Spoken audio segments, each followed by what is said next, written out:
Miren qué cosas acabamos de leer en Ezequiel 36, por ejemplo, versículo 26, 36, 26. Dice: os daré corazón nuevo y pondré espíritu nuevo dentro de vosotros.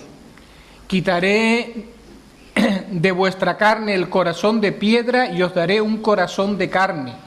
Y pondré dentro de vosotros mi espíritu y haré que andéis en mis estatutos y guardéis mis preceptos y los pongáis por obra. ¿No son unas palabras realmente hermosas? Cambiar ese corazón de piedra por un corazón de carne, poner un corazón nuevo y un espíritu nuevo dentro de cada persona. Ahora, ¿quién dijo estas palabras? ¿Y cuál es el contexto en el cual fueron mencionadas estas palabras? Esto es importante, conocer el contexto de cada versículo, ¿verdad?, que se dice en la Biblia. Bueno, pues en primer lugar tendríamos que decir que el autor de estas palabras, se llama Ezequiel, es el profeta Ezequiel. Ezequiel era un sacerdote que junto con otras personas del pueblo de Israel, en este caso habitantes de Jerusalén, fue llevado cautivo a Babilonia cuando Nabucodonosor todavía era un general. Eso fue allá por el año 597. Y al poco de llegar cautivo desde Israel hasta las tierras de Mesopotamia, allí el Señor lo llamó a predicar, a profetizar a los que ya habían sido llevados cautivos. Y ese mismo Nabucodonosor, ya convertido en rey, poco tiempo más tarde, como 10 o 11 años más tarde, derrotaría definitivamente la ciudad de Jerusalén, destruiría la ciudad de Jerusalén y se llevaría a todo el pueblo cautivo hasta las tierras de Mesopotamia, hasta la tierra de Babilonia. Eso es lo que podemos decir sobre el autor. Bueno, todavía hay una cosita más. Este hombre Ezequiel, que fue llamado por Dios a profetizar, le tocó el amargo encargo de parte de Dios de tenerle que decir al pueblo que ese que los había derrotado ya una vez iba a volver y se los iba a llevar a todos cautivos. Así que tenía un mensaje muy amargo para con el pueblo. Pero a la vez que tenía un mensaje amargo, también tenía un mensaje de esperanza, porque también es cierto de que el Señor le dio también palabras de consuelo y de ánimo dirigidas al pueblo, diciéndole que Dios no se había olvidado de ellos a pesar del cautiverio y que Dios mismo se ocuparía de volverlos a sacar y de restaurarlos nuevamente a su tierra. Bueno, pues, ¿qué sucedió? Bueno, pues sucedió que tiempo más tarde el imperio babilónico fue sustituido por el imperio persa. Y cuando llegaron los persas dieron permiso para que efectivamente el pueblo nuevamente regresara hasta el territorio que había ocupado el pueblo de Israel. Y el pueblo volvió, y la ciudad fue reconstruida, y el templo fue reconstruido, y realmente fue un tiempo hermoso, un tiempo maravilloso, un tiempo de gozo para todos los que volvieron desde el exilio de nuevo otra vez a la tierra de Israel y reconstruyeron la ciudad. Pero ¿saben una cosa? A pesar de que Dios cumplió su palabra y los trajo, y a pesar de que ellos vivieron un tiempo realmente hermoso y un tiempo de gozo, sin embargo, ese corazón nuevo y ese espíritu nuevo del cual está hablando aquí Ezequías, no se hizo realidad en medio de ellos. Y ese pueblo que había vuelto siguió siendo un pueblo con un corazón endurecido y no convertido verdaderamente al Señor. ¿Saben lo que sucedió a continuación? Pues que pasó el tiempo y nació nuestro Señor Jesucristo. Y puesto que su corazón todavía no había sido transformado, ese mismo pueblo llegó a rechazar al Señor Jesucristo y lo volvió a crucificar. ¿Saben lo que pasó a continuación? Un poquito de tiempo más tarde, ese pueblo endurecido tuvieron que sufrir el asedio de la ciudad por parte de los romanos, la destrucción de la ciudad de Jerusalén, hablamos del año 70, y finalmente en el siglo II, a comienzo del siglo II, el exilio. Y de nuevo salieron en grandes multitudes del territorio de Israel o de Judea, de todos esos territorios, repartidos otra vez alrededor del mundo conocido. Seguían teniendo un corazón duro.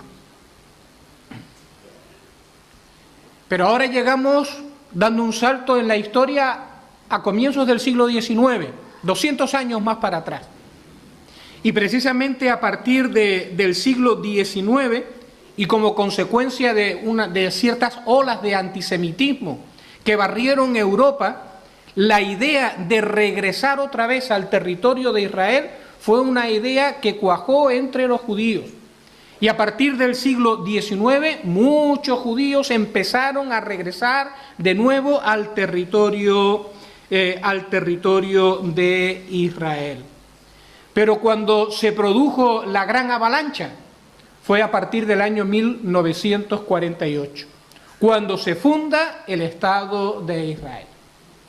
Y bueno, pues a partir de ese momento, pues muchos judíos regresaron otra vez a este territorio. Pero ¿saben lo que sucedió?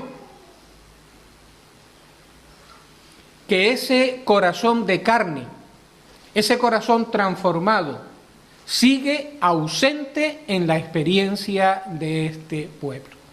Por eso ponemos aquí que ha sido un regreso en incredulidad. Y todavía estas palabras de os daré un corazón nuevo y pondré un espíritu nuevo dentro de vosotros es una experiencia que todavía no se ha hecho realidad para el pueblo de Israel como nación. Sí, hay algunas personas, en particular judíos individuales, que sí que lo han experimentado, pero la nación sigue viviendo en incredulidad y de espaldas realmente al Dios verdadero o al mensaje de la palabra de Dios.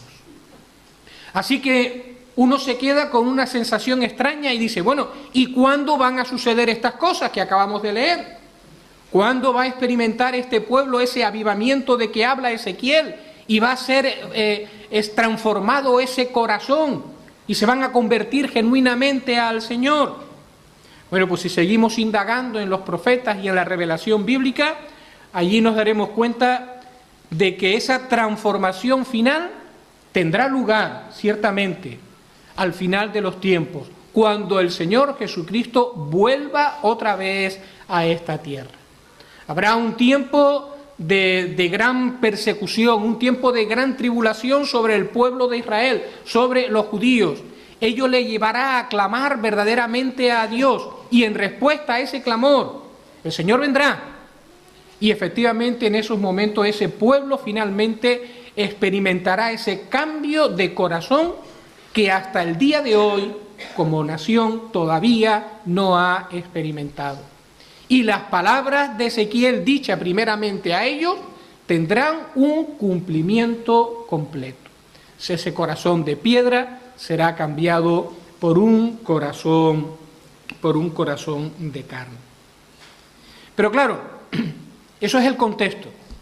Y nosotros vamos a irlo desarrollando atendiendo al contexto. Pero para nosotros ahora, ¿esto tiene valor, esto tiene significado? Pues claro que sí. Porque ¿qué es lo que nos está diciendo aquí? ¿O qué es lo que podemos aprender de todo esto? Bueno, pues que ese cambio interior en el corazón de las personas es una realidad que tú y yo podemos experimentar desde ahora en nuestras vidas.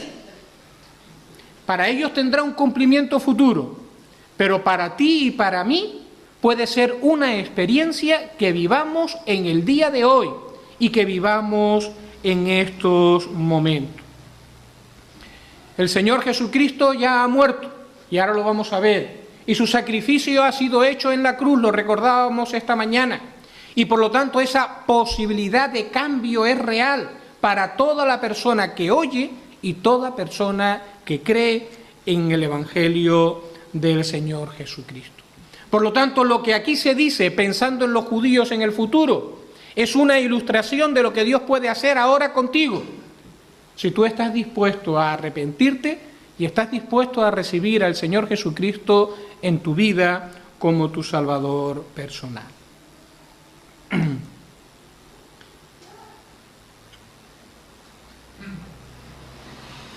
Versículo 24, 36-24.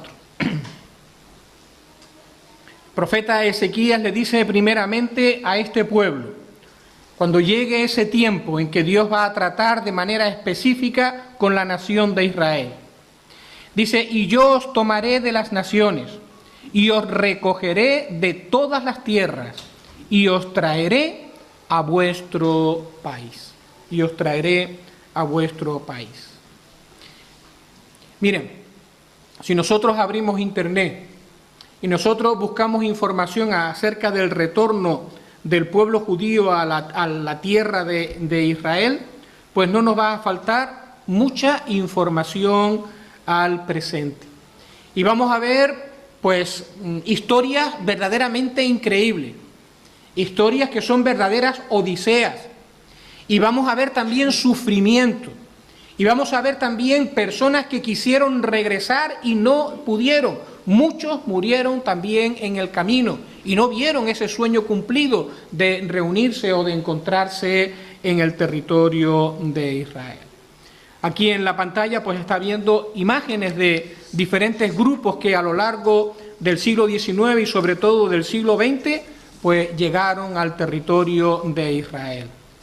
Aproximadamente 1 millón de judíos procedentes de Europa, muchos de ellos procedentes de los países del este, de la antigua Unión Soviética, pero también entre 600.000 y 800.000 judíos que vivían en países como Marruecos, como Túnez, como Libia, como Egipto, como Irak, como Siria y otros países musulmanes.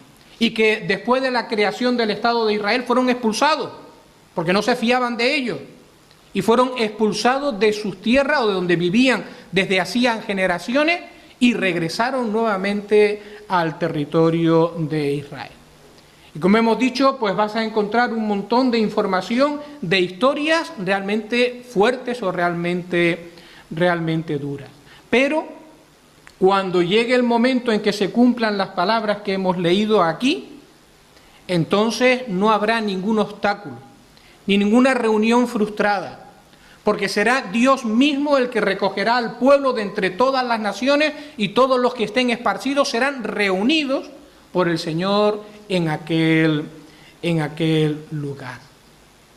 Ahora, entre tanto que ese tiempo futuro llega, entre tanto que ese momento en el cual Israel va a ser reunido, ¿cuál es el mensaje para nosotros? ¿Cuál es el mensaje que nosotros tenemos que dar? Bueno, pues que en el tiempo presente, ahora, Dios está formando un pueblo. Y ese pueblo se llama iglesia. Ese pueblo se llama su iglesia. Dios en el presente está formando un pueblo con el cual tener comunión, con el cual tener una relación personal, con el cual poder extender sus misericordias. Y evidentemente cuando digo que Dios está formando un pueblo y que ese pueblo es la iglesia o su iglesia, no estamos pensando en una serie de señores que van todos vestidos de una manera extraña, con gorritos o con túnicas, etcétera, etcétera. Tampoco estamos pensando en una institución que tiene un número en la ONU o que tiene un número en el registro de algún lugar. Tampoco estamos pensando en un edificio hecho de piedras, sino que cuando decimos de que Dios está formando un pueblo, de lo que estamos hablando es que Dios está reuniendo personas, hombres y mujeres de todos los lugares, pero hombres y mujeres que han experimentado la obra de Dios por medio de Jesucristo en sus corazones. Y con esas personas, por medio del Espíritu, Dios los ha unido y ellos están formando en el día de hoy el pueblo de Dios, la iglesia. Y aquí hay una frase bonita, porque Dios le dice al pueblo de Israel, a los judíos: yo os tomaré de las naciones. Y eso es hermoso, veremos, no sabemos cuándo sucederá, ¿verdad? Pero efectivamente eso sucederá. Pero esto también tiene su aplicación a nosotros, porque cuando decimos que en el día de hoy Dios está formando un pueblo, es un pueblo que no conoce fronteras, es un pueblo que Dios está tomando de todas las naciones, de todos los pueblos, de todas las culturas. No hay lugar hasta donde el Evangelio y la mano de Dios no haya llegado o no esté llegando para tomar hombres y mujeres con los cuales formar este nuevo pueblo. Dice Primera de Pedro capítulo 2, está aquí en la pantalla, en este caso por ganar un poquito al reloj, ¿verdad? Dice: mas vosotros sois linaje escogido, real sacerdocio, nación santa, pueblo adquirido por Dios, para que anunciéis las virtudes de aquel que os llamó de las tinieblas a su luz admirable. Vosotros que en otro tiempo no erais pueblo, pero que ahora sois pueblo de Dios, que en otro tiempo no habíais alcanzado misericordia, pero ahora habéis alcanzado misericordia. Dios está obrando en el día de hoy y Dios está formando a su pueblo de todas las naciones, de todas las lenguas y de todas las tribus. Y a continuación, el profeta Ezequiel lo que va a hacer ahora es explicarnos cómo Dios va a actuar en un momento futuro con el pueblo de Israel. Y nos lo presenta en 3 pasos, porque por un lado está la purificación del pecado o la justificación en este caso, les habla acerca de la regeneración y habla acerca de la santificación. Y vamos a ver lo que Dios, llegado el momento, hará en la vida de este pueblo, en la vida del pueblo de Israel. Y después vamos a ver cómo es algo que Dios ya está haciendo en aquellas personas que quieren ser transformadas por Dios. Vamos a empezar por el versículo 25. Mira lo que pone aquí. Dice: esparciré sobre vosotros agua limpia, y seréis limpiados de todas vuestras inmundicias, y de todos vuestros ídolos os limpiaré. Esparciré sobre vosotros agua limpia, y seréis limpiados de todas vuestras inmundicias. Este rociar con agua está haciendo referencia a los ritos de purificación que Dios había establecido sobre determinadas personas.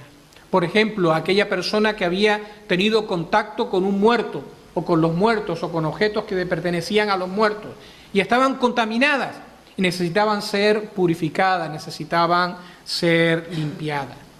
Y entonces, para realizar la purificación o la limpieza de estas personas, pues se sacrificaba una vaca alazana, una vaca marrón, colorada, ¿vale? Y esa vaca era consumida totalmente en el fuego, y después se cogía agua limpia y se cogían las cenizas de la vaca, y con ese agua pues se rociaba a las personas y se la declaraba finalmente limpia. ¿Qué es lo que está diciendo aquí nuestro versículo? Bueno, pues cuando llegue el momento en que Dios trate con Israel como nación, porque como individuos clamen delante del Señor, lo primero que Dios va a hacer con ellos es tratar con el tema del pecado. El pecado aquí es presentado como una mancha que contamina, una mancha que ensucia, una mancha que nos impide la comunión o la intimidad con Dios. Pero el problema del pecado no es solamente para ellos, sino que ese problema del pecado es un problema universal. Todos los hombres estamos afectados por el pecado, y el pecado es una mancha en nuestra naturaleza, en nuestro ser, que nos impide la presencia de Dios y que nos impide tener comunión con Él.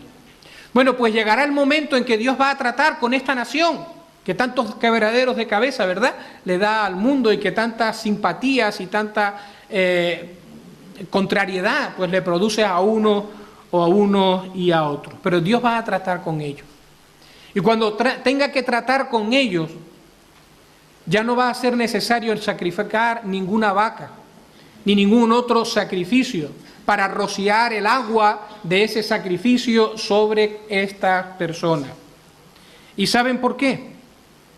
Porque el sacrificio por el pecado ya ha sido realizado. Todos aquellos sacrificios de la antigüedad apuntaban al Cordero de Dios que quita el pecado del mundo, apuntaban a la persona del Señor Jesucristo. Por tanto,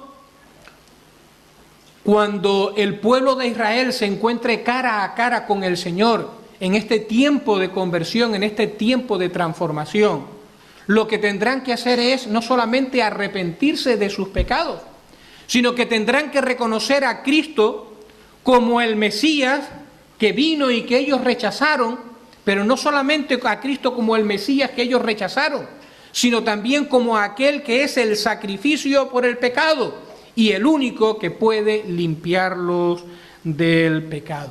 Jesús, el Mesías, es también la ofrenda por el pecado. Así que será un encuentro con su Mesías y un encuentro con Jesús el Salvador, el que ha muerto en la cruz por causa de nuestros pecados.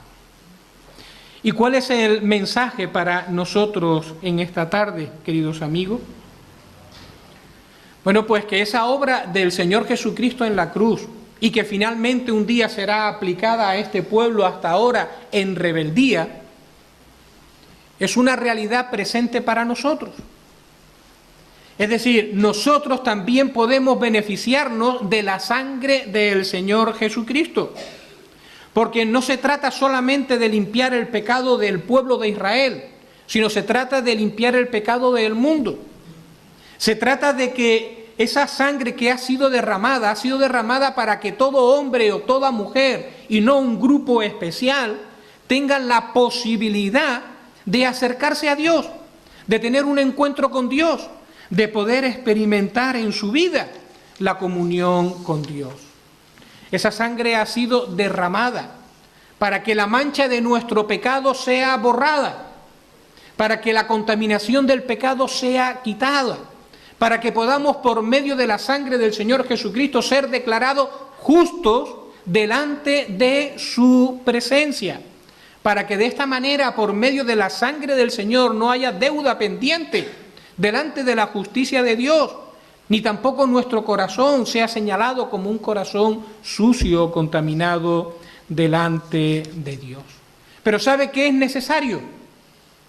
Para que la sangre de Cristo te limpie de pecado, como un día limpiará también a esta nación. ¿Sabe qué es necesario? Lo mismo que para ellos. No hay más, porque el Evangelio para judíos y para no judíos es el mismo. Arrepentimiento y fe en la persona y la obra del Señor Jesucristo. Si tú quieres ver cómo tu pecado es limpiado y tu pecado es perdonado, tienes que arrepentirte. Y tienes que clamar al Señor pidiéndole perdón por tus pecados. Y tienes que mirar a la cruz donde se realizó el sacrificio por tu pecado y por mi pecado, y pedirle al Señor que te limpie. Y el Señor rociará la sangre de Cristo sobre tu vida. Hablamos en términos espirituales, ¿verdad? Pero la aplicará a tu vida para que de esta manera la carga de tu pecado sea quitada, la mancha de tu pecado sea borrada, y puedas tener de nuevo un acceso a Dios y pueda entrar en una verdadera comunión con Dios. ¿Sabe lo que Dios hará en el futuro con este pueblo?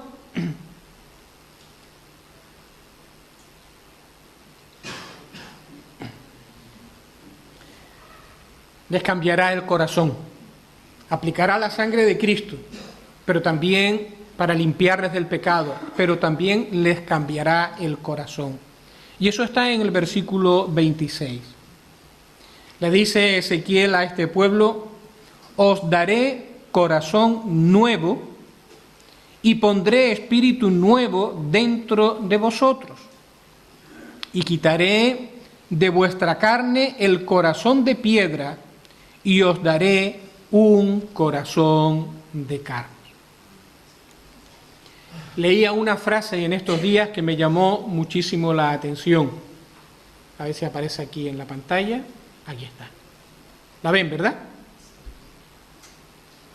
El corazón del problema humano es el problema del corazón humano. Parece un trabalengua, pero no lo es. Creo que le cogemos el sentido, ¿verdad? El corazón del problema del hombre es el problema del corazón humano. Es decir, la raíz, el corazón del problema, la raíz del problema del hombre está en su corazón. Eso es lo que está diciendo. Tenemos una naturaleza caída. Tenemos un corazón que tiende a la rebeldía contra Dios. Tenemos un corazón que tiende al comportamiento egoísta.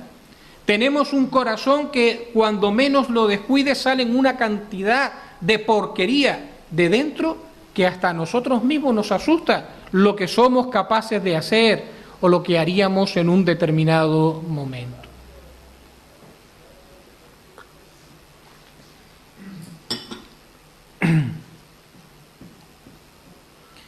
El corazón del problema del hombre es su propio corazón.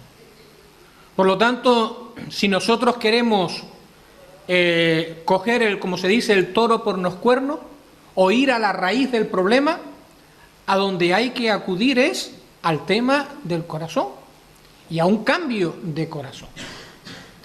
Y habrá un momento en la historia, como estamos diciendo, donde Dios va a hacer la operación de corazón más grande que se haya visto, porque habrán miles y miles de personas en ese momento, en los cuales experimentarán lo que dice aquí el profeta Ezequiel, y Dios cambiará el corazón de piedra de este pueblo por un corazón de carne. Y verán cómo Dios cambia su espíritu en el sentido de que una nueva vida, un nuevo sentir va a fluir en ellos. Y toda la obra de Dios en respuesta al arrepentimiento y en respuesta al clamor y al confesar a Cristo como el Salvador.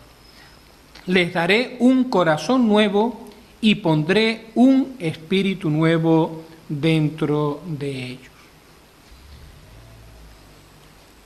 Dios lo hará ciertamente con el pueblo de Israel, porque está escrito y esto va a suceder. Pero ¿saben cuál es la buena noticia para nosotros?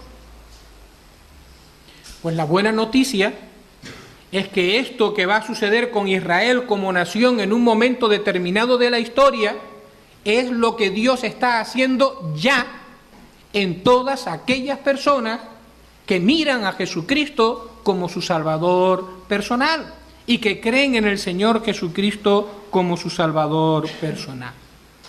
El deseo de Dios no es solamente perdonar el pecado. El deseo de Dios no es solamente borrar la mancha del pecado o borrar la carga de la culpa que cada uno de nosotros puede estar arrastrando en nuestras vidas. El deseo de Dios no es solamente declararnos justos delante de Él y sin mancha.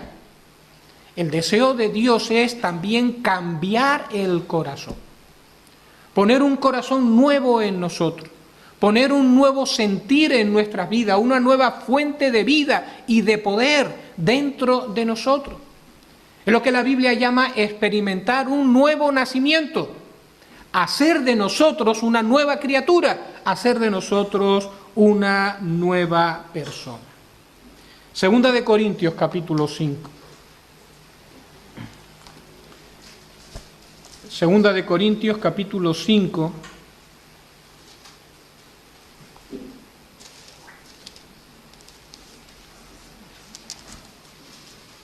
y verso 17.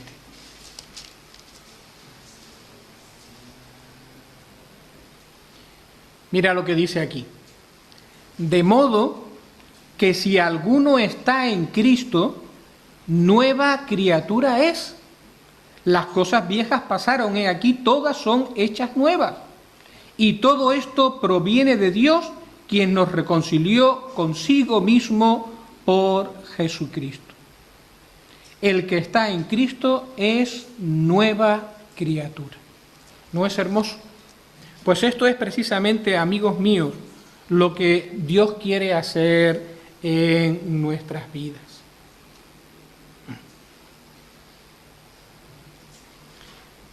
¿Quieres ser libre del poder de ese corazón malo que te arrastra hacia el pecado?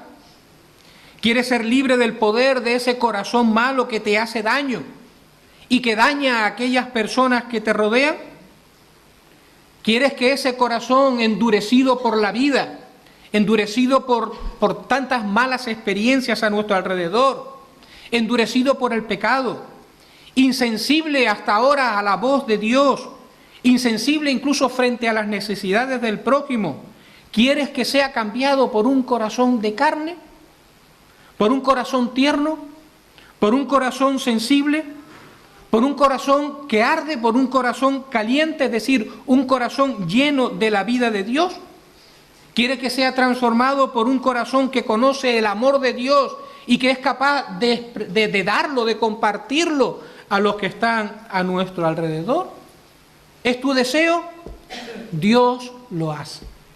Dios lo hace. Quita el corazón de piedra y pone un corazón de carne. Y esto sucede en el momento en que nosotros recibimos al Señor Jesucristo como nuestro único y suficiente Salvador. En el momento en que le confesamos como el Señor, como el Salvador de nuestras vidas. Porque cuando le confesamos como Salvador, Él entra en nuestras vidas. Él nos limpia del pecado, trae perdón, pero también trae ese cambio, esa nueva vida dentro de nosotros, en nuestros corazones. ¿Quieres experimentar ese cambio en tu vida? Reconoce al Señor Jesucristo como tu único y suficiente Salvador. Reconoce que la cruz es la respuesta de Dios a tus problemas, es la respuesta de Dios a tu pecado. Y que en la cruz el Señor te ha perdonado porque Él ha muerto por ti para que tú puedas tener vida y vida eterna. Pero continúa. Y llegamos ahora al versículo 27.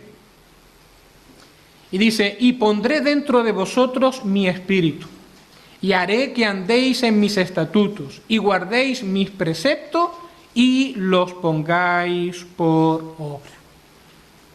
Esto es lo que Dios hará en un futuro con Israel como nación. Sí, con ese mismo pueblo que está endurecido hasta el día de hoy y que un día hace tiempo, 2000 años, rechazó al Señor Jesucristo. Y que siguen practicando todavía la religión antigua, la religión de Moisés. Y están ciegos todavía en sus corazones. Eso es lo que Dios va a hacer con ellos. En ese día Dios los limpiará del pecado, los purificará del pecado. Dios cambiará sus corazones. Y dice que Dios derramará de su espíritu dentro de ellos. Es decir, en ese momento o en aquel día, Dios mismo por medio de su espíritu se va a hacer realidad en el corazón de ellos. Lo cual significa que al venir a morar el Señor por medio del espíritu en el corazón, va a capacitar para vivir la vida que no han sido capaces de vivir hasta ahora. Los va a capacitar por medio del Espíritu para que tengan el poder de vivir andando en los estatutos y en los mandamientos del Señor, de tal manera que no se haga por la carne o por el propio esfuerzo, sino que se haga como consecuencia de un corazón transformado y que está guiado verdaderamente por el Señor. Cuando esto suceda, cuando el pueblo de Israel sea purificado de sus pecados, su corazón sea cambiado, cuando el Espíritu Santo venga a morar en medio de ellos, ese pueblo que hasta el día de hoy en muchas ocasiones ha sido un verdadero quebradero de cabezas para algunos, será transformado en un medio de bendición para todas las naciones, instrumento de bendición para todas las naciones. Y es hermoso, ¿verdad? Es hermoso cuando nosotros vemos la historia y vemos lo que Dios hace y va a hacer con este pueblo. Bueno, pues esta misma maravilla es la misma que Dios quiere hacer en nosotros en el día presente. No importa si hubiese aquí algún judío o con nosotros que no somos judíos, porque como hemos dicho es el mismo evangelio. Esto es lo que Dios quiere hacer en cada uno de nosotros. Dios quiere perdonar nuestros pecados, limpiarnos de nuestros pecados, declararnos justos de nuestros pecados. Dios quiere hacer en nosotros un nuevo nacimiento, una obra de renovación interior, poniendo en nosotros un corazón que obedezca a Dios, que sea sensible a la voz de Dios. Pero Dios quiere también capacitarnos para vivir la vida cristiana. No es un trabajo a medias, es un trabajo completo. ¿Se dan cuenta? Dios poniendo en nosotros su propio espíritu para capacitarnos para vivir la clase de vida que Él quiere, una vida que por nuestros medios seríamos incapaces de vivir, porque la vida cristiana es una vida sobrenatural, es una vida de exigencia, pero es una vida que se puede vivir en la medida que nosotros dependemos del Señor y que dejamos que Dios, por medio de su Espíritu, vaya obrando en cada uno de nosotros.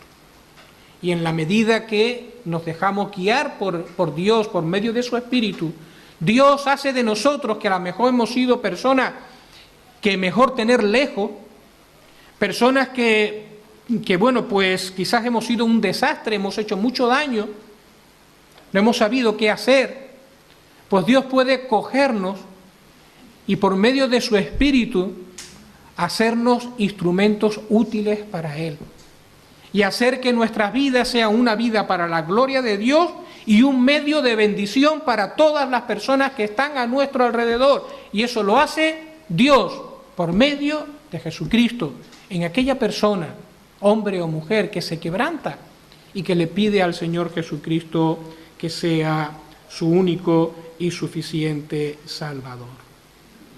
Así que aquí tenemos, y ya estamos terminando, la obra futura que Dios hará con el pueblo de Israel como nación y que la hará en esos individuos en el futuro.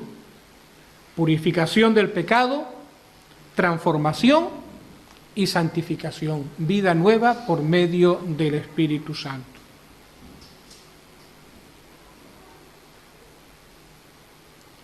Pero esto mismo es la obra que Dios quiere hacer hoy en tu corazón. Dios quiere justificarte del pecado, declararte limpio o declararte justo delante de Dios. Él quiere tratar con la mancha del pecado que hasta ahora nos ha separado de Dios.